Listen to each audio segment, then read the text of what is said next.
Social Studies, Standard 8th, Gujarat State Board of Textbooks, Chapter 17, The Judiciary.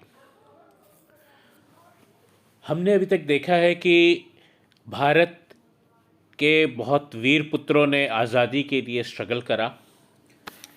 The brave sons of India, जिन्होंने आज़ादी के लिए struggle किया, जिन्होंने आज़ादी की लड़ाई लड़ी और वो शहीद भी हुए, मार्टर भी हुए और कुछ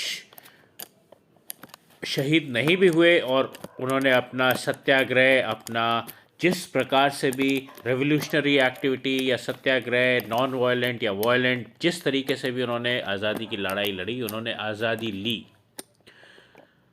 भारत आज़ाद हो गया.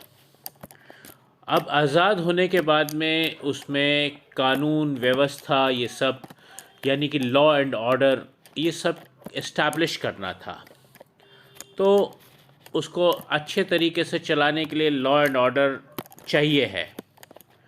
और हमने आपको बताया था कि India is a democratic country, यानी कि डेमोक्रेसी का मतलब आप जानते ही हो कि government of the people, for the people, by the people.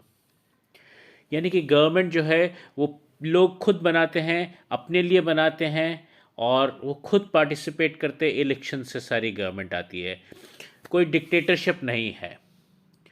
तो आज़ादी मिल गई, गवर्नमेंट बन गई, लॉज बने, उसको फ्रेम किया गया. जो लॉज, कुछ लॉज तो ब्रिटिशर्स के टाइम से उठा लिए गए और कुछ लॉज नए भी बनाए गए.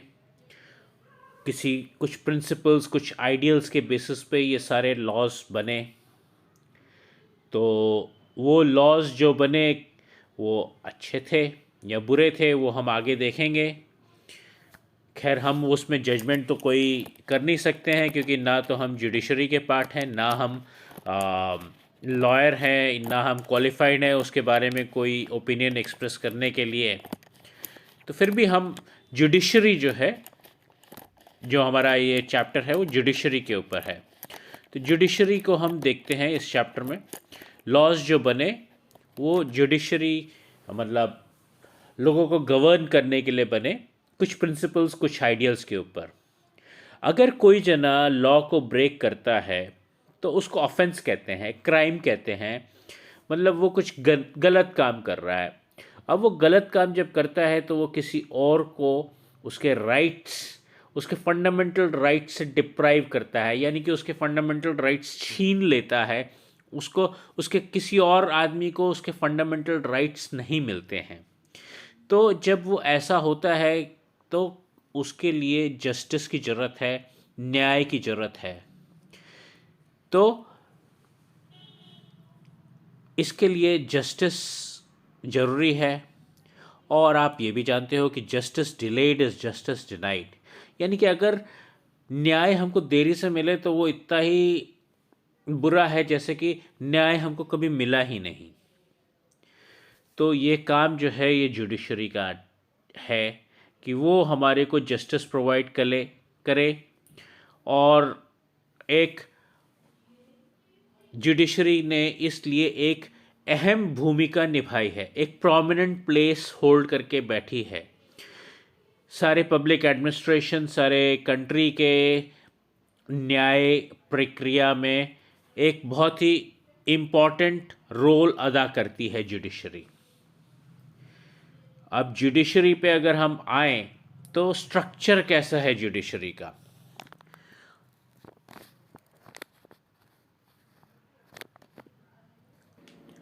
हमारे को पूरा भरोसा है कि आपको हमारा ये वीडियो बहुत पसंद आया होगा और आप इसको ज़रूर सब्सक्राइब करेंगे, लाइक भी करेंगे, शेयर भी करेंगे और अगर आपके कोई कमेंट्स हैं तो वो भी आप ज़रूर देंगे. सबसे पहले तो हम आते हैं इंडियन कॉन्स्टिट्यूशन. सबसे ऊपर जो है वो इंडियन कॉन्स्टिट्यूशन है.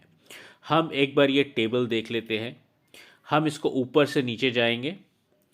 सबसे ऊपर आता है कॉन्स्टिट्यूशन ऑफ इंडिया, जो यहाँ पे इस टेबल में नहीं दिखाया गया है. कॉन्स्टिट्यूशन ऑफ इंडिया जो है उसको एडमिनिस्टर करता है, उसका संरक्षण करता है द सुप्रीम कोर्ट. तो सबसे ऊपर सुप्रीम कोर्ट है, उसके नीचे आता है हाई कोर्ट, उसके नीचे आता है डिस्ट्रिक्ट कोर्ट, उसके नीचे आता है तालुका कोर्ट। तो अभी जब हम स्टडी करेंगे इसको थोड़ा देर बाद में स्टडी करेंगे, पहले हम आपको थोड़ा जनरल चीज़ बता देते हैं। अगर जनरल चीज़ को हम देखें तो वो जनरल चीज़ है structure of judiciary. The Indian judiciary जो है वो कैसे चलती है। अभी स्ट्रक्चर और जुडिशरी पे आने से पहले ज़रा हम आपको दो तीन चीज़ें और भी क्लियर कर देते हैं। एक चीज़ होती है कि सिविल मैटर और एक होता है क्रिमिनल मैटर। सिविल मैटर में जैसे आपके घर परिवार में कुछ लैंड का डिस्प्यूट है, कोई कमर्शियल प्रॉपर्टी का डिस्प्यूट है, कोई हाउस होल्ड प्रॉपर्टी का डिस्प्यूट है, कोई डाइवोर्स का डिस्प्यूट है, इस तरीके के कोई चीज़ का डिस्प्यूट है तो वो सिविल डिस्प्यूट्स में आता है। क्रिमिनल डिस्प्यूट जो होता है, क्रिमिनल यानी कि जहाँ पे गुनाह किया गया हो, यानी कि जैसे चोरी, मर्डर, लॉस, लूट, मार पिटाई, फाइट, इस तरह की चीज़ें। आजकल तो और एक चीज़ आ गई है, ऑनलाइन फ्रॉड्स। तो इस तरीके की चीज़ें भी होती हैं, वो क्रिमिनल केसेस में जाती हैं। अब यहाँ पर हम थोड़ा सा आपको और आगे ले जाते हैं बार के ऊपर। अब बार, चलो बार थोड़ा सा देर के बाद में आते हैं हम। अभी हम ये टेबल पर ही आते हैं। ये टेबल पर जैसे मैंने आपको बताया कि सबसे ऊपर कॉन्स्टिट्यूशन ऑफ इंडिया है, उसके नीचे सुप्रीम कोर्ट है जो कि कॉन्स्टिट्यूशन ऑफ इंडिया को इम्प्लीमेंट करता है। अब इसके नीचे में इसका सबॉर्डिनेट कोर्ट है हाई कोर्ट। हाई कोर्ट के नीचे उसका सबॉर्डिनेट कोर्ट है डिस्ट्रिक्ट कोर्ट। डिस्ट्रिक्ट कोर्ट के नीचे उसका सबॉर्डिनेट कोर्ट है तालुका कोर्ट। सुप्रीम कोर्ट जो है वो अक्रॉस इंडिया, पूरे भारत का एक ही है, ठीक है। हाई कोर्ट जो है वो हर स्टेट में अलग अलग होते हैं, ये हम आपको बाद में बताएंगे। हाई कोर्ट का सबॉर्डिनेट कोर्ट, उसके नीचे में जो कोर्ट आता है वो आता है डिस्ट्रिक्ट कोर्ट, यानी कि एक स्टेट में एक हाई कोर्ट रहेगा, उस हाई कोर्ट के अंडर हर डिस्ट्रिक्ट में कोर्ट रहेंगे। वो कोर्ट, डिस्ट्रिक्ट कोर्ट जो है वो हाई कोर्ट के सबॉर्डिनेट कोर्ट है। तो उसके सबॉर्डिनेट डिस्ट्रिक्ट कोर्ट के बाद में और नीचे में आते हैं तालुका कोर्ट। तालुका कोर्ट हर डिस्ट्रिक्ट में डिफरेंट डिफरेंट तालुका में डिफरेंट डिफरेंट कोर्ट्स रहते हैं। तो ये कोर्ट्स हो गए। अब हम आते हैं सबसे नीचे वाले तालुका कोर्ट पे। अभी आपको सबॉर्डिनेट कोर्ट्स भी समझ में आ गया है, तो अब हम आते हैं तालुका कोर्ट पे। तालुका कोर्ट जो है वो एक ऐसा चीज़ है जहाँ पर कि जो प्रोवाइड करा गया है कि जस्टिस प्रोवाइड करे, न्याय प्रोवाइड करे सिटीजन्स ऑफ इंडिया। और उसके लिए हर तालुका में तालुका कोर्ट्स इस्टेब्लिश करे गए हैं, जिसके अंदर दोनों प्रकार के कोर्ट्स होते हैं, सिविल जज भी होता है और क्रिमिनल जज भी होता है। तो ये दोनों टाइप के कोर्ट्स होते हैं उसके अंडर। और तालुका कोर्ट में जो है वो, अभी हमको और एक चीज़ और एक टर्म समझनी है, वो है एक एक्यूज्ड होता है और एक कंप्लेनेंट होता है। एक्यूज्ड जो होता है उसको हम आरोपी, गुनाहगार भी कहते हैं। देखिए, आरोपी और गुनाहगार तब तक क्रिमिनल नहीं होता जब तक उसका क्राइम प्रूव नहीं करा गया हो, जब तक उसका आरोप सिद्ध ना करा गया हो तब तक वो क्रिमिनल नहीं है, वो एक्यूज्ड है, आरोपी है। और कंप्लेनेंट वो है जो उसकी कंप्लेंट करता है, जो अर्ज करता है, जो अर्जदार है, जो उसकी कंप्लेंट फाइल करता है, उसके खिलाफ मुकदमा करता है एक एक्यूज्ड आरोपी के खिलाफ, तो वो अर्जदार होता है, कंप्लेनेंट। तो अब तालुका कोर्ट जो होता है वो सारे गांव हैं, सारे गांव के ऊपर एक तालुका होता है। तो तालुका में कई गांव आते हैं, कई गांव के ऊपर एक तालुका बना, तालुका में तालुका कोर्ट आता है। तालुका कोर्ट में आरोपी यानी कि एक्यूज्ड और कंप्लेनेंट दोनों जाते हैं। Of course complainant he file करता है कोर्ट केस एक्यूज के खिलाफ।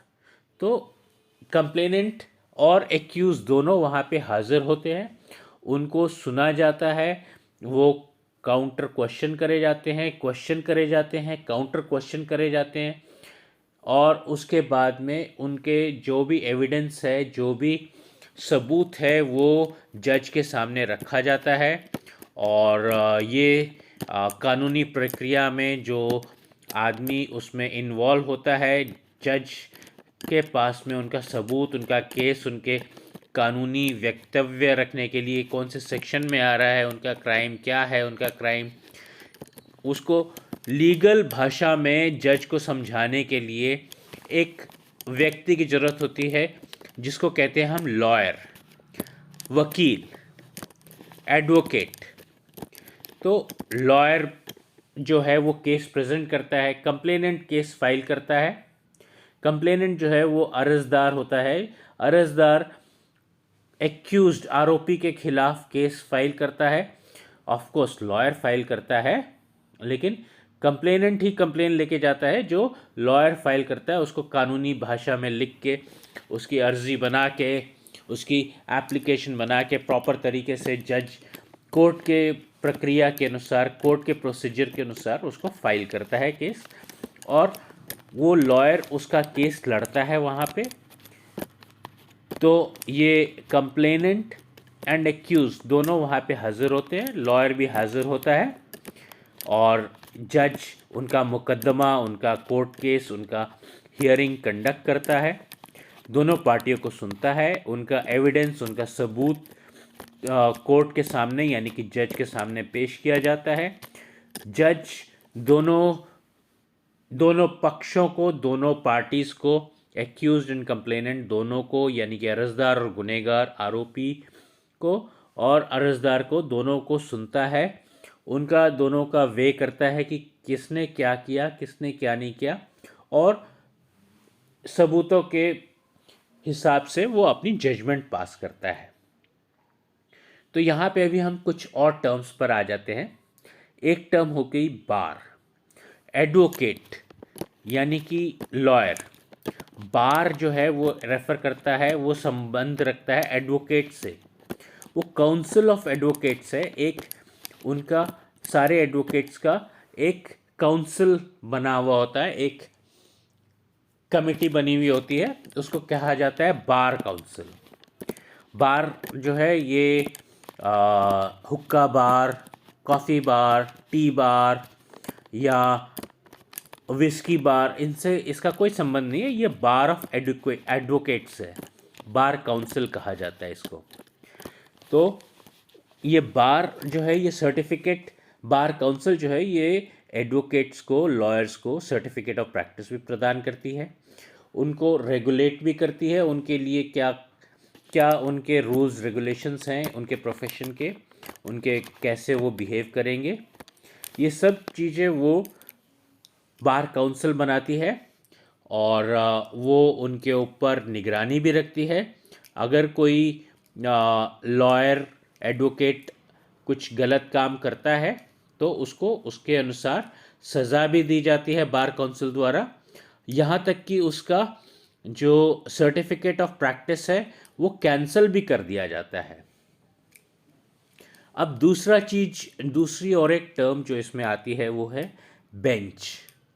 बेंच होता है वो जजेस के साथ संबंध रखता है। जजेस जो सारे के सारे जजेस इकट्ठे काम करते हैं तो उनको बेंच ऑफ जजेस कहा जाता है। तो ये अभी कुछ टर्म्स के साथ हमने आपको वाकिफ़ करा दिया है। आपको ये कुछ टर्म्स बता दी हैं, तो ये टर्म्स हमको बाद में काम आती हैं।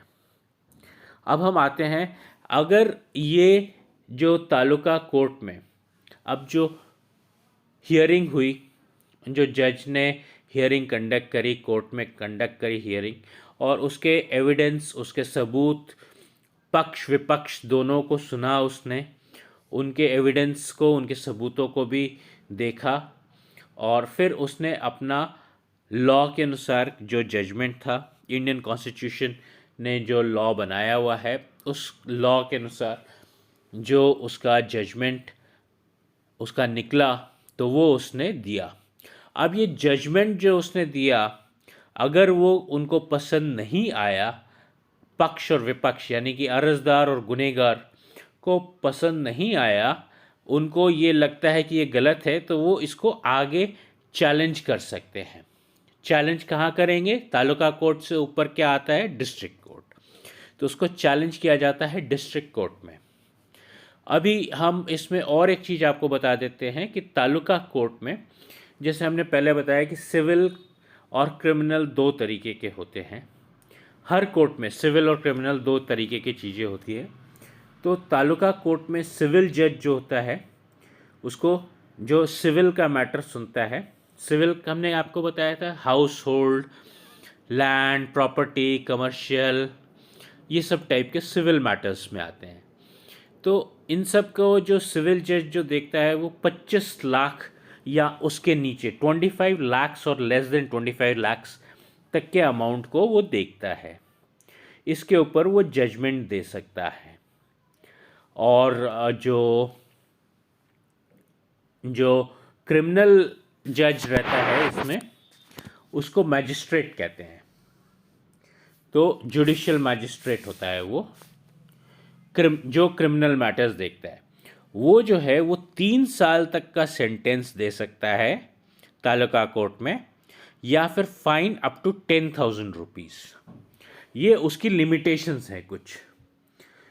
तो अब हम ऊपर चलते हैं। तो अभी हमने जैसे आपको बताया कि अगर वो उनको जजमेंट पसंद नहीं आई दोनों पार्टीज़ में से किसी को भी, यानी कि एक्यूज्ड या अर्जदार, कंप्लेनेंट, दोनों में से किसी को भी वो जजमेंट पसंद नहीं आई, तो वो अपील कर सकता है हायर कोर्ट पे। Taluka court is a subordinate court of district court. तो डिस्ट्रिक्ट कोर्ट में जाके वो अपील कर सकता है। अब डिस्ट्रिक्ट कोर्ट जो है वो, जैसे मैंने आपको बताया कि छोटे छोटे गांव होते हैं, गांव के ऊपर आया तालुका। अब तालुका भी काफ़ी सारे होते हैं एक डिस्ट्रिक्ट में, उसके ऊपर आती है डिस्ट्रिक्ट कोर्ट। तो डिस्ट्रिक्ट कोर्ट में जब जाते हैं तो यहाँ पर भी जैसे तालुका कोर्ट में होता है कि कंप्लेनेंट एंड एक्यूज दोनों प्लस उसके वकील वहाँ पे प्रेजेंट रह सकते हैं और उनको क्वेश्चन, क्रॉस क्वेश्चन करा जा सकता है। उनके ऊपर प्रश्न और अल्टरनेट प्रश्न दोनों करे जा सकते हैं। और जो लॉयर होते हैं, एडवोकेट होते हैं, वो भी वहाँ पर होते हैं। वो अपने तरीके से केस को जज के सामने रखते हैं, लॉयर की तरह, लॉयर की भाषा में, लॉ की भाषा में रखते हैं, सेक्शंस कोट करते हैं। तो उस तरीके से केस डिस्ट्रिक्ट कोर्ट में रखा जाता है। अब डिस्ट्रिक्ट कोर्ट में जो है वो यहाँ पर भी सिविल और क्रिमिनल जजेस होते हैं, सिविल मैटर और क्रिमिनल मैटर होते हैं। तो उसके अनुसार जजेस भी सिविल और क्रिमिनल जजेस रहते हैं। अब हर डिस्ट्रिक्ट में जो है वो डिस्ट्रिक्ट एंड सेशन जज होते हैं। तो जो डिस्ट्रिक्ट जज होता है ये जो है, ये अभी इसके अपॉइंटमेंट पे हम आते हैं। तो अपॉइंटमेंट जो होता है इसका गवर्नर करता है, स्टेट का गवर्नर करता है। वो कंसल्ट करता है with the high court, high court के जजेस के, हाई कोर्ट के साथ कंसल्ट करके गवर्नर डिस्ट्रिक्ट एंड सेशन जजेस को अपॉइंट करता है। सिविल मैटर के लिए होते हैं डिस्ट्रिक्ट जज, क्रिमिनल मैटर के लिए होते हैं सेशंस जज। तो सिविल मैटर के लिए डिस्ट्रिक्ट कोर्ट में जो होता है वो डिस्ट्रिक्ट कोर्ट कहलाता है, और क्रिमिनल मैटर के लिए सेशंस कोर्ट कहलाता है। तो हम इसको टोटल कोर्ट को कहा जाता है court of the district and session जज। यानी कि कोर्ट में डिस्ट्रिक्ट एंड सेशन जज दोनों होते हैं, डिस्ट्रिक्ट पार्ट में सिविल एंड सेशंस में क्रिमिनल। ठीक है। अब इसमें हम अगर आए तो क्रिमिनल में जैसे होता है पनिशमेंट होती है अप टिल 10 ईयर्स, जो लिमिटेशन है इनकी, अप टिल 10 ईयर्स और मोर, 10 साल या उससे ज़्यादा की पनिशमेंट भी दी जा सकती है। लाइफ इम्प्रिजनमेंट भी दी जा सकती है, कैपिटल पनिशमेंट भी दी जा सकती। कैपिटल पनिशमेंट क्या हुआ? कैपिटल पनिशमेंट होता है फांसी की सज़ा। To be hang till death. और लाइफ इम्प्रिजनमेंट होती है आजीवन कारावास, पूरे जिंदगी का कारावास, 10 साल 20 साल का कारावास, इस तरीके का कारावास उसको दिया जाता है। रिगरस इम्प्रिजनमेंट, इस तरह के सेंटेंसेस दिए जाते हैं। तो यहाँ पर होते हैं chief judicial magistrate, additional chief judicial magistrate, metropolitan magistrate. ये जो chief judicial magistrate, additional chief judicial magistrate, metropolitan magistrate जो होते हैं, ये सेंटेंस दे सकते हैं 7 years और मोर, और फाइन दे सकते हैं एनी अमाउंट, किसी भी अमाउंट का फाइन दे सकते हैं, 10 लाख 20 लाख 50 लाख, कुछ भी अमाउंट का फाइन दे सकते हैं, 10 रुपये 20 रुपये 50 रुपये 100 रुपये 1000 रुपये 10,000 20,000 कुछ भी।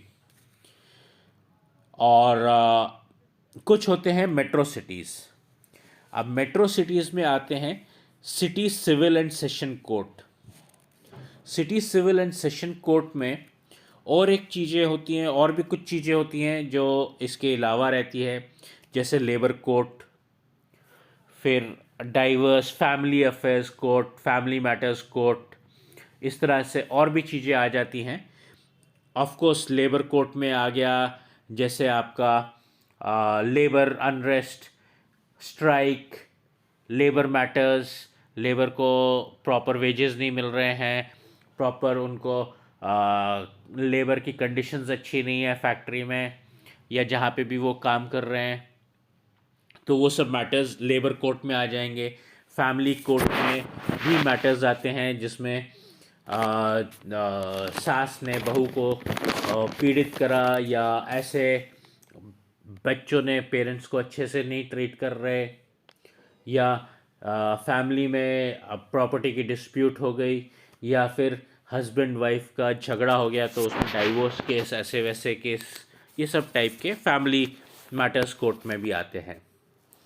और अगर डिस्ट्रिक्ट कोर्ट में भी जो है, जैसे मैंने आपको बताया कि वो सब यानी कि एक्यूज्ड एंड कंप्लेनेंट दोनों जाते हैं, और साथ में वो दोनों प्रेजेंट भी रहते हैं, उनको क्वेश्चन काउंटर क्वेश्चन भी करा जा सकता है, और लॉयर्स भी रहते हैं जो लीगल टर्मिनोलॉजी यूज़ करते हुए उनका एविडेंस रखते हैं। उनकी जज जो होता है उनकी दोनों पार्टियों का सुनता है, एविडेंस देखता है और वे करता है, और उसके अनुसार वो जजमेंट पास करता है। अगर ये जजमेंट उनको पसंद नहीं आई तो डिस्ट्रिक्ट कोर्ट के ऊपर में आता है हाई कोर्ट। हाई कोर्ट में जाके वो अपील कर सकते हैं। हाई कोर्ट का सबऑर्डिनेट कोर्ट क्या है? District court. तो डिस्ट्रिक्ट कोर्ट की जजमेंट अगर पसंद नहीं आई तो वो हाई कोर्ट में जाके अपील कर सकते हैं, और कोई भी एक पार्टी जिसको भी वो जजमेंट पसंद नहीं आई उसने जाके हाई कोर्ट में अपील कर सकता है। अब हाई कोर्ट पे जो अब अगर हम आए तो इससे पहले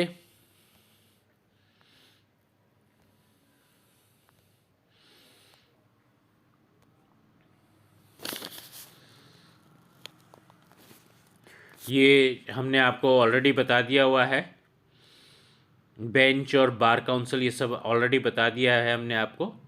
अब हाई कोर्ट पर हम आते हैं। तो हाई कोर्ट के बारे में हम आपको पहले बेसिक चीज़ बता देते हैं कि हर स्टेट में एक हाई कोर्ट होता है। ये जनरल टर्मिनोलॉजी में यूज़ कर रहा हूँ कि हर स्टेट में एक हाई कोर्ट होता है, और वो हाई कोर्ट ज़्यादातर उसके उस स्टेट के कैपिटल में होता है। लेकिन कुछ इंडिया में स्टेट्स हैं जो एक्सेप्शनल हैं, जैसे कि नॉर्थ ईस्टर्न में कुछ स्टेट्स हैं जहाँ पे दो दो स्टेट का एक हाई कोर्ट होता है। तो वो एक्सेप्शंस भी मैं आपको बता दिया है कि ये एक्सेप्शनल हैं कुछ चीज़ें, और सारे के सारे हाई कोर्ट की इक्वल इम्पोर्टेंस है इंडिया में, और वो they are only second only to the supreme court. Supreme court के बाद में वो हाई कोर्ट सबसे ज़्यादा पावरफुल कोर्ट होता है, और ये स्टेट लेवल पे हाईएस्ट कोर्ट रहता है, और वो लॉ को इंटरप्रेट करके एडमिनिस्ट्रेट करता है, जस्टिस प्रोवाइड करता है सबको, स्टेट में। अब इसमें अपॉइंटमेंट ऑफ जजेस जो होता है उसके ऊपर हम आते हैं।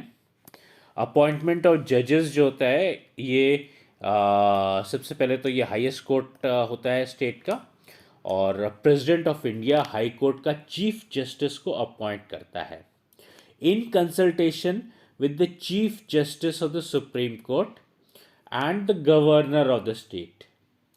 इसके साथ में governor of the state plus the chief justice of the supreme court, इसके कंसल्टेशन में वो chief justice of the high court appoint करता है।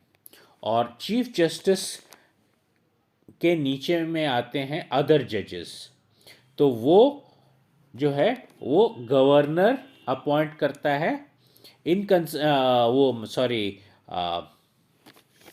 वो प्रेसिडेंट ऑफ इंडिया ही अपॉइंट करता है in consultation with the governor of the state and the chief justice of the high court.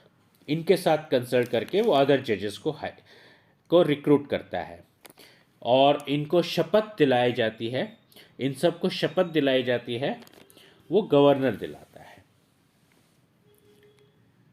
या जो भी ऑफिशियल को गवर्नर कहता है उसको कि ये शपथ दिलाएंगे, तो वो शपथ दिलाएगा और सिग्नेचर करवाता है कि मैं सारी की सारी कानूनी प्रक्रिया के अनुसार काम करूंगा।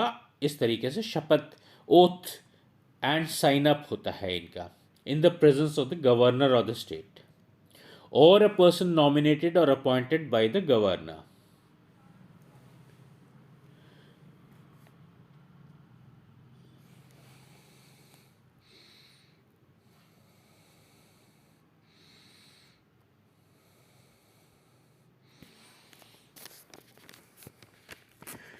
अभी मैंने जैसे आपको बताया कि सारे के सारे स्टेट्स में जनरली उनके कैपिटल सिटीज़ में ही ये हाई कोर्ट होते हैं, लेकिन गुजरात में थोड़ा सा डिफरेंट है। गुजरात में जो हाई कोर्ट है वो गांधीनगर इसके कैपिटल में नहीं है, वो अहमदाबाद में है। अहमदाबाद में ओल्ड हाई कोर्ट जो था वो आश्रम रोड पर था, और जो अभी नया हाई कोर्ट बना है वो है अब SG हाईवे पे, सरखेज गांधीनगर हाईवे पे। ये उसकी फ़ोटो है। 16 हाई कोर्ट इसको कहा जाता है। तो ये करंट हाई कोर्ट है of Gujarat in Ahmedabad.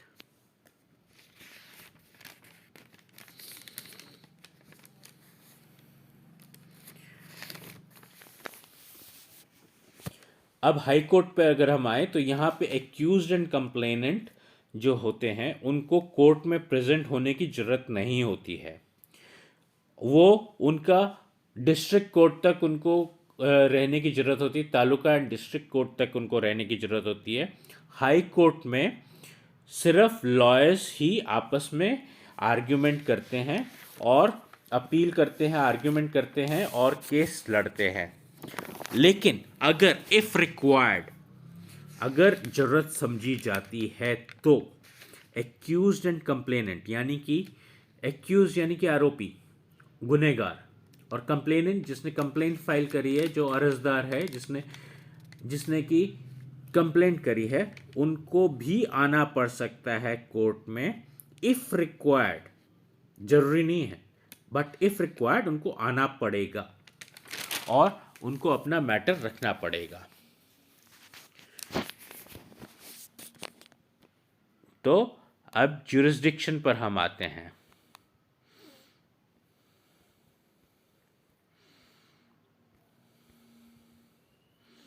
Jurisdiction of the High Court is inclusive of original jurisdiction जो निचले कोर्ट्स ने, उसके सबॉर्डिनेट कोर्ट्स ने पास करा है, उसका डिस्प्यूटेड jurisdiction भी उसके jurisdiction में आता है और एडमिनिस्ट्रेटिव jurisdiction भी आता है। अब हम आते हैं पावर्स एंड फंक्शंस पे।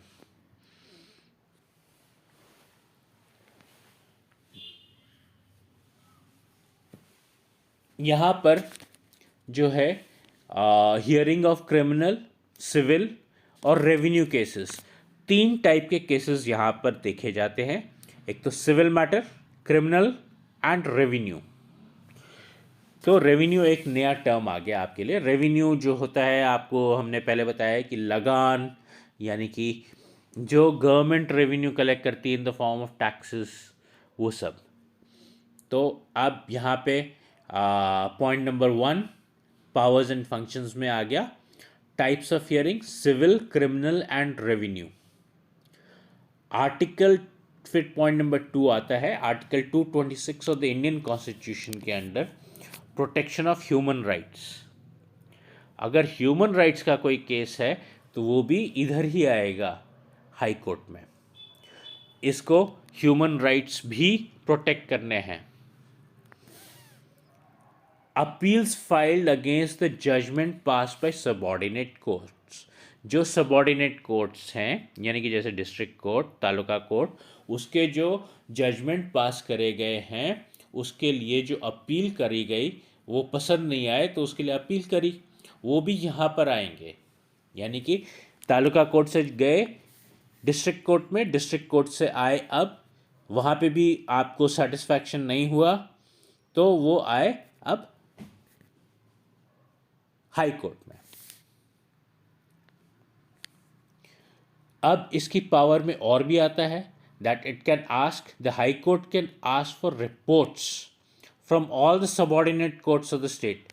मतलब वो डिस्ट्रिक्ट कोर्ट से भी रिपोर्ट मांग सकता है, वो तालुका कोर्ट से भी रिपोर्ट मांग सकता है, और वो जो जो भी जजमेंट पास करी गई है by the taluka court, by the district court, उसको बरकरार रख सकता है, कैन कीप दैट जजमेंट, या उसको मॉडिफाई कर सकता है, या उसको टोटली ख़त्म कर सकता है। That no, this judgement is wrong, reverse कर सकता है उस जजमेंट को।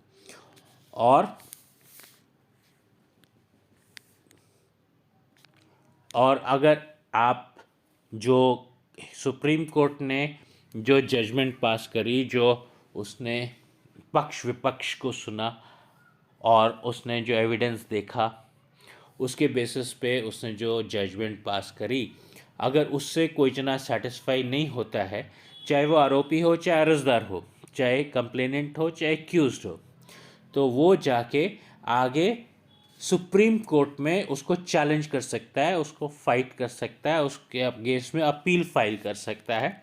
और इसके हाई कोर्ट के ऊपर में आता है सुप्रीम कोर्ट, यानी कि सुप्रीम कोर्ट का हाई कोर्ट जो है वो सबऑर्डिनेट कोर्ट है। तो सुप्रीम कोर्ट पे अब हम आते हैं। सुप्रीम कोर्ट कहाँ पर है? सुप्रीम कोर्ट है न्यू दिल्ली, भारत की राजधानी दिल्ली। हमने आपको बताया था कि सुप्रीम कोर्ट जो है वो कॉन्स्टिट्यूशन ऑफ इंडिया के अंडर आता है और कॉन्स्टिट्यूशन को इम्प्लीमेंट करता है इंडिया भर में। तो जो सुप्रीम कोर्ट है उसके अंदर सारी की सारी स्टेट्स के हाई कोर्ट्स आते हैं। हाई कोर्ट्स हर स्टेट के होते हैं। हर एक किसी भी हाई कोर्ट के अंडर उसके डिस्ट्रिक्ट कोर्ट्स आते हैं, और हर डिस्ट्रिक्ट कोर्ट के अंडर उसके तालुका कोर्ट्स आते हैं। ये हायरार्की है जो आपने ये टेबल में, ये यहाँ पर भी मैंने, यहाँ पर भी आपको दिखाई गई है, ये हायरार्की चलती है बराबर। तो अब हम जैसे सुप्रीम कोर्ट में हैं, तो सुप्रीम कोर्ट एस्टैब्लिश करा गया था जनवरी 28, 1950 में। इसमें अपॉइंटमेंट कौन करता है? इसमें अपॉइंटमेंट करता है प्रेसिडेंट ऑफ इंडिया। उसका चीफ क्राइटेरिया है चीफ जस्टिस के अपॉइंटमेंट का सीनियरिटी के हिसाब से, जजेस की सीनियरिटी के हिसाब से उसको चीफ जस्टिस अपॉइंट करता है। और अदर जजेस जो होते हैं, एक अकेले चीफ जस्टिस से तो सारा कोर्ट रन नहीं कर सकता है, तो अदर जजेस भी होते हैं, एंड वो जो होते हैं उनके कितनी सर्विस बाकी है, based on the duration of their service उनका अपॉइंटमेंट होता है। तो एक जजेस की टीम का अपॉइंटमेंट होता है। और इनको ओथ कौन दिलवाता है? ओथ इनको दिलवाते हैं द प्रेसिडेंट ऑफ इंडिया। वो ओथ होती है that they will be faithful and will protect the constitution of India. They will be faithful to the Constitution of India and they will protect the Constitution of India. They have the power to enforce the fundamental rights. हमारे fundamental rights को enforce करने की power supreme court में है. ये supreme court की photo है, दिल्ली के सुप्रीम कोर्ट की. न्यायपालिका के सबसे बड़े इंडिया के जो जगह है सुप्रीम कोर्ट, ये वो है न्यू दिल्ली में.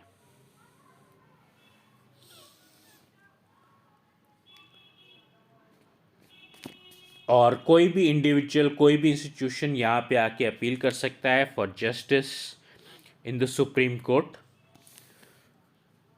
एक बहुत ही इम्पॉर्टेंट चीज़ है कि अपॉइंटमेंट तो जैसे मैंने आपको बताया कि प्रेसिडेंट ऑफ इंडिया से होती है सुप्रीम कोर्ट के जजेस की.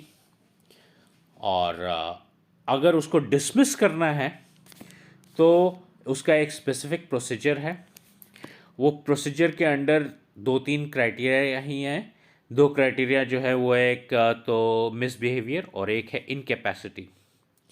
यानी कि वो जज अपनी जजमेंट देने के लिए इनकेपेबल हो गया है due to any reason, medical या कुछ और रीज़न से इनकेपेसिटी हो गई है, या वो मिसबिहेव कर रहा है, इसके लिए उसको हटाया जा सकता है. बस ये 2 कारण से हटाया जा सकता है. लेकिन उसके लिए भी एक पार्लियामेंट में, लोकसभा में मोशन पास करा जाएगा, बिल पास किया जाएगा और वो पास किया जाएगा विद 2/3 मेजॉरिटी. वो बिल को पास होना है लोअर हाउस यानी कि लोकसभा में एंड अपर हाउस यानी कि राज्यसभा में. दोनों में 2/3 मेजॉरिटी के साथ पास होएगा. तभी द प्रेसिडेंट ऑफ इंडिया उस जज को उसकी पोस्ट से रिमूव कर सकता है. तो इस प्रोसेस को कहते हैं इम्पीचमेंट. ये डिसमिस करने के प्रोसेस को कहते हैं impeachment. Impeachment is by the president of India after passing a motion in both the houses of the parliament with 2/3 majority. तो एक जज एक बार अपॉइंट हो गया by the president of India, उसको रिमूव करना भी बहुत आसान नहीं है. इसी के लिए इंडियन जुडिशरी जो है वो किसी के दबाव में नहीं आती है. It does not function under the any autocratic government. कोई गवर्नमेंट लीडर या कोई पावरफुल एडमिनिस्ट्रेटर उसके दबाव में नहीं आती है जुडिशरी. जजेस उसके दबाव में आके कोई गलत फैसला नहीं करते. वो इंडिपेंडेंट रहते हैं क्योंकि उनको कोई डर नहीं है कि उनको रिमूव कर दिया जाएगा अगर उन्होंने गवर्नमेंट की या किसी अथॉरिटेटिव पर्सन की बात नहीं मानी. तो अब हम आते हैं powers and functions of the supreme court. तो powers and functions of the supreme court में आता है they hear the appeals against the judgments given by the subordinate courts. Subordinate courts कौन हुए? High courts. हाई कोर्ट और उसके निचले courts जो जजमेंट पास करते हैं उसके अगेंस्ट में जो अपील्स आई उसको वो उसकी सुनवाई करते हैं. They hear appeals against the judgements made in relation to interpretation of the Indian constitution. Indian constitution के संरक्षक कौन है? Supreme court. तो इंडियन कॉन्स्टिट्यूशन की इंटरप्रिटेशन, उसको कैसे समझा जाए, उसको सब लोग अलग अलग तरीके से समझेंगे. तो उसका करेक्ट इंटरप्रिटेशन, करेक्ट तरीके से उसको कैसे समझें और उसको कैसे इम्प्लीमेंट करें, उसका ये सुनवाई करेगा सुप्रीम कोर्ट. फाइनल अथॉरिटी यही है. It can penalised anyone for contempt of any Indian court including the Supreme Court and contempt of law. अगर कोई जना किसी कोर्ट की, चाहे तालुका कोर्ट हो, चाहे डिस्ट्रिक्ट कोर्ट हो, चाहे हाई कोर्ट हो, चाहे सुप्रीम कोर्ट हो, अगर कोर्ट की अवहेलना करता है, कोर्ट को नहीं मानता है, तो उसको उसके लिए पीनलाइज करता है, उसको उसके लिए सज़ा दे सकता है. अगर कोई जना लॉ की अवहेलना करता है, लॉ को नहीं मानता, लॉ को तोड़ता है, कानून को तोड़ता है तो उसको भी पीनलाइज कर सकता है supreme court. Contempt of court, contempt of law, दोनों चीज को, ठीक है। फिर आता है authority to review judgements made by itself earlier. ये एक बहुत इंपॉर्टेंट पॉइंट है।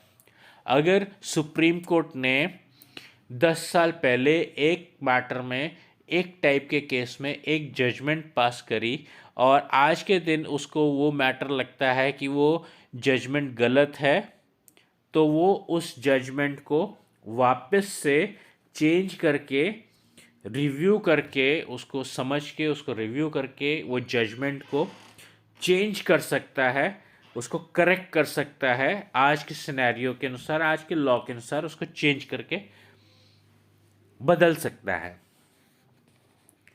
Right to resolve dispute related to election of president of India और the vice president of India. यानी कि अगर जैसे इंडिया के प्रेसिडेंट और वाइस प्रेसिडेंट का जो इलेक्शन हुआ, उसके संबंध में अगर कोई मैटर आता है कि वो गलत तरीके से अपॉइंट हुए हैं या उसके इलेक्शन में कोई हेर फेर करी गई है, कोई गलती हुई है, कुछ किसी ने और किसी टाइप की हेरा फेरी करी है, तो वो चीज़ भी उसके अंडर में आती है। सुप्रीम कोर्ट उसको रिव्यू करके उसको ऊपर जजमेंट पास करके चेंज कर सकता है उसको। सिक्स्थ आता है power to dismiss any step और ऑर्डर और decision taken by the executive or not compatible with the constitution meant for the upkeep of civil rights। अगर सिविल राइट्स किसी के इफ़ेक्ट हो रहे हैं और उसके बेसिस पे किसी एग्जीक्यूटिव ने, किसी एडमिनिस्ट्रेटिव ऑफिसर ने कोई डिसीजन लिया है, कोई ऑर्डर दिया है, कोई स्टेप उठाया है, तो उस स्टेप को वो डिसमिस कर सकता है, उसको चेंज कर सकता है, क्योंकि उसको सिविल राइट्स पूरे इंडिया के संभालने हैं, कॉन्स्टिट्यूशन के संरक्षण करनी है, इंडियन कॉन्स्टिट्यूशन की। सेवेंथ आते हैं एक अपील, एक्सेप्शन है। एक एक्सेप्शन ऐसी है कि जहाँ पर सुप्रीम कोर्ट के नहीं चलेगी। वो कहाँ पर आती है एक्सेप्शन? मिलिट्री कोर्ट्स होते हैं इंडिया में जो मार्शल लॉ के अंडर चलते हैं। तो मिलिट्री कोर्ट में अगर कोई जजमेंट पास करी गई है मार्शल लॉ के अंडर, तो उसके ऊपर सुप्रीम कोर्ट में अपील नहीं करी जा सकती है। आपको ये वीडियो पसंद तो आया ही होगा, तो इसको आप सब्सक्राइब, लाइक और शेयर ज़रूर करिएगा। जो भी आपके कमेंट्स हैं वो कमेंट्स में डाल दिए, हम पढ़ेंगे। अब हम आते हैं सुप्रीम कोर्ट में कौन होता है। सुप्रीम कोर्ट में होता है चीफ जस्टिस। चीफ जस्टिस अकेला सारे काम नहीं कर सकता है, बहुत सारे और जजेस की भी ज़रूरत होती है, तो बेंच ऑफ अदर जजेस होते हैं। हम आपको पहले बताया था कि जैसे एक टर्म होती है बार काउंसिल, बार, वैसे एक टर्म होती है बेंच। तो चीफ जस्टिस के अलावा वो बेंच ऑफ जजेस भी होते हैं, अदर जजेस। लॉयर्स भी होते हैं, lawyers of both parties accused and complainant, यानी कि आरोपी और अर्जदार, यानी कि एक्यूज्ड एंड कंप्लेनेंट, वो आते हैं। They make their arguments, lawyers argument करते हैं सुप्रीम कोर्ट में। एक्यूज्ड और कंप्लेनेंट जो होते हैं वो यहाँ पर हाजिर होने जरूरी नहीं होते हैं। सारे के सारे डिस्प्यूट जो होते हैं चीफ जस्टिस और उसके अदर जजेस सुनते हैं। जो भी जज उसके लिए होता है बेंच ऑफ जजेस में से या अदर जजेस में से, वो सुनता है उनकी केस को। ये कभी सिंगल जज भी होता है, कभी बेंच ऑफ जजेस, यानी कि एक से ज़्यादा जज भी होते हैं, बेंच ऑफ जजेस उनको कहा जाता है। तो वो उनको सुनते हैं, उनकी जो भी थी ग्रीवांस वो देखते हैं, उनकी एविडेंस देखते हैं और उसके बेसिस पे वो अपना फैसला सुनाते हैं। अगर ज़रूरत पड़ती है only then and only then वो यहाँ पर एक्यूज्ड एंड कंप्लेनेंट को भी बुलाया जा सकता है, उनसे भी क्वेश्चन किया जा सकता है, बट इन जनरल नहीं बुलाया जाता है। And justice is administered. और सुप्रीम कोर्ट के ऊपर और कोई कोर्ट नहीं है, तो सुप्रीम कोर्ट की जजमेंट जो है that is the final judgement in India. Judgement passed is obligatory and binding on all subordinate courts। जो सुप्रीम कोर्ट की जजमेंट है वो सारे कोर्ट्स पे बाइंडिंग है और सारे कोर्ट्स इसको फॉलो करेंगे और इसके ऊपर और कोई अपील नहीं है। सुप्रीम कोर्ट जो है उसको court of records for the whole nation भी कहा जाता है। फिर हाई कोर्ट जो है at the same time court of record for the state है। स्टेट में सबसे ऊंची बॉडी जो है वो हाई कोर्ट है, तो court of records for the whole state is the high court of that state and court of records for the whole nation is the supreme court of India. Judgement given for the subordinate courts